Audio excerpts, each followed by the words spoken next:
wasiir ku-xigeenka wasaaradda warfaafinta dhaqanka iyo wacyigelinta jamhuuriyadda Somaliland ayaa kulan la qaatay abwaanada hal-abuurka bahda dhaqanka iyo guddida qabanqaabada shirka qaran ee dhaqanka. kulankan oo ka qabsoomay xarunta warfaafinta ayaa laga hadlayay sidii loogu diyaar garoobi lahaa shirka qaran ee dhaqanka, isla markaasina ay abwaanada hal-abuurka iyo bahda dhaqanku uga qayb qaadan lahaayeen shirkaasi. qaar kamida abwaanada waaweyn ee reer Somaliland oo ugu horeyn munaasabada ka hadlay ayaa soo dhaweeyay kulankan laga hadlayo shirweynaha qaran ee dhaqanka oo dhawaan ka qabsoomi doona magaalada Hargeysa, waxaana sheegeen inay tahay wax wanaagsan in la ilaaliyo dhaqankeena. markaan xagga joogay cimradan ku maqnay ayaan maqlay in wasiirku ku dhawaaqay inuu sameeyo shirweyne dhaqan aad baan ula dhacay arrin wanaagsan oo inaga maqnaana uu ahaa markaad eegto arrinkaas waa arrin wanaagsan arrin aynu u baahnayn weeyi anagu dhaqanka laga hadlo wali waxa ka hadlaya iyo waxa dhaqan wax ku falaya maanu arag waxaan leenahay halka ka sii wada waanu hadabadiisa wixii idin dambe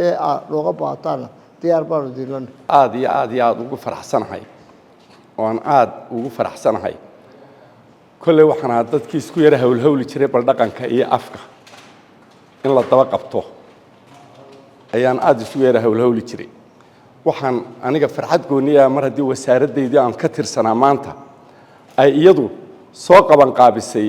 oo ilaahay garansiiyay in afkii iyo dhaqankeena aynu daba qabanno.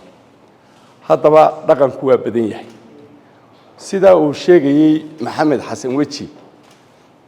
ee uu hadal haya adduunyada qulub wala dhaqankeeda ilaashataa waa iyadu daryeelataa waa taa ay u sameysteen maalinta goonida ee sanadka. innaka ilaahay waxaan filayaa ilaahay hayno hirgeliyo maalinta aynu qoondaysano dhaqankana ilaahay hayno ga dhigo dhaqan wanaagsan oo keeni intii wanaagsaneedna waynu qaadanaynaa. kii Soomaalidu isku wada dhaqan ma aha wax la yiraahdo Soomaalidu isku wada dhaqan laakiin waxba lagu kala bedelan yahay. hugaa lagu kala bedelan yahay, cunada lagu kala bedelan yahay, guurarka lagu kala bedelan yahay, waxa Soomaali magaceeda sheegtaa hase aatee ka guntoon baa laga soo raacaa. marka la yiraahdo afka dhexdhexaadka Soomaalida halkan uu ka bilaabma halkan ilaahu rabbigeeyo noo barakee shacabka iyo dawladda iyo xukuumadda iyo kullu noo barakee dalka ilaahu noo barakee ilaahu rabbigeeyo dhaqan kale aan wadna dhaqan khayr ilaahu nooga dhig diinta islaamkeena ku saleeyna markaas ay hagaagaysa oo inamada yaree sulaaga go'aan leeyo kuwa dabada ka dhacaya iyo hablaan cabaada laga jeexay iyo kuwan ismarayska iyo imtixaanka iyo waxan dadkan waxaan sameeyo baa la leeyahay dawladdu leedahay joojiya nasik toos buu dhaqanku hagaagayaa إن شاء الله أنا وان كنت عايزنا تلفتي هذا افتتاح وقدينا أيام حفلة وقدينا. wasiir ku-xigeenka wasaaradda warfaafinta dhaqanka iyo wacyigelinta jamhuuriyadda Somaliland ahna gudoomiyaha guddida qabanqaabada shirka qaran ee dhaqanka ayaa ka warbixiyay kulankan iyo ujeedadiisa. markii aanu isha marinay magaalada Hargeysa dadka jooga ee dhaqanka ku abtirsada ee aqoon iyo hibo gaar ilaahay u siiyay dhaqanka iyo hal-abuurka ummadda reer Somaliland intiina baan soo xulay. waan filayaa in rag kale oo fara badan oo aan tiro la koobi karin jiraan, laakiin intii aan soo door bidnay inaan la kulanno ayaad nasiib u yeelatay. Soomaalidu waxay tiraahdaa saddex alla kaama dhigo inaan hadda maanta inaan hortina erayada ka idhaahdo maahe inaan xishoodaaba ahayd. Soomaalidu waxay tiraahdaa saddex alla kaama dhigo adoo joogoon lagu tirin, adoo maqanoon lagu tabin, adoo socdoon lagu joojin. marka idinkoo naga maqan baanu idin townay waana ku mahadsantihiin inaad noo timaadaan. dhaqanku wuu baaba'aa, afku wuu baaba'aa haddii bulshadu aanay ogeyn. raggiina halkaa fadhiyaa laga rabaa inaynu u noqono waxaynu ahayn. waxaanu doonaynaa inaanu idinla kulanno waliba xafiiskeedu kula kulanno qof walba eeriyo waxaanu samayn doonaa waxaanu hayno baanu rag idinka mid u yeeri doonaa rag intaan soo gaadhno. dabeetana waxaanu doonaynaa inaanu dhowr qodob ka soo saaro oo dhowr qodob u qaybino aad waliba idinkala tashano si ay isu raacayaan ee aanaanu xusuuq qasin anagu. dabeetana qof waliba eeriyada isaga khusaysa وهذا ka tala bixiyo oo uu bixiyo muxuu ahaa aqoonteedii iyo muxuu ahaa iyo halabuurkeeda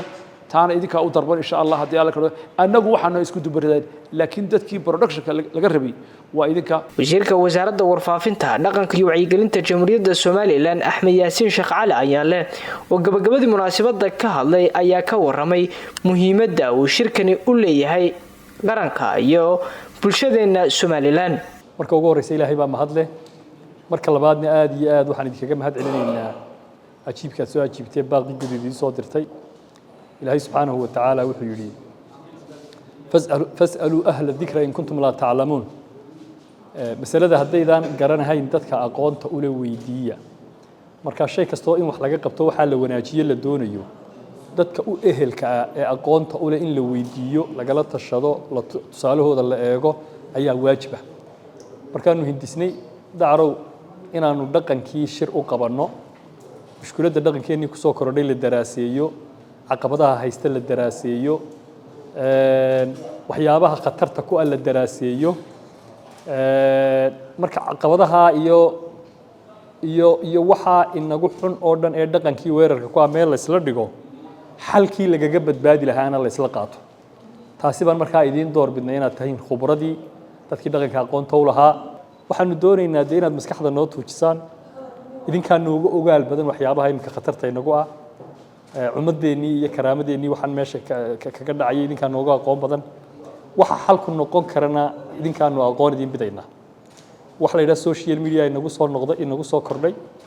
waxa la yiraahdo technology baa soo baxay dunidii way isbedelaysaa waxaasi khayrkiisana uu wataa sharkiisana uu wataa waliba imka sharka faraha badan leh xagga dhaqanka weerarka ku yahay iyaa badan waxa xal ma u heli karnaa wax ma ka qaban karnaa dhaqankeenii suubanaa ee soo jireenka ahaa sideen kor ugu qaadi karnaa ummaduhu hadba inta dhaqankoodu lumo ayaa lumitaankooda umadahaadeenka uu ku jira marka waxaan walaalayaal ka codsanaynaa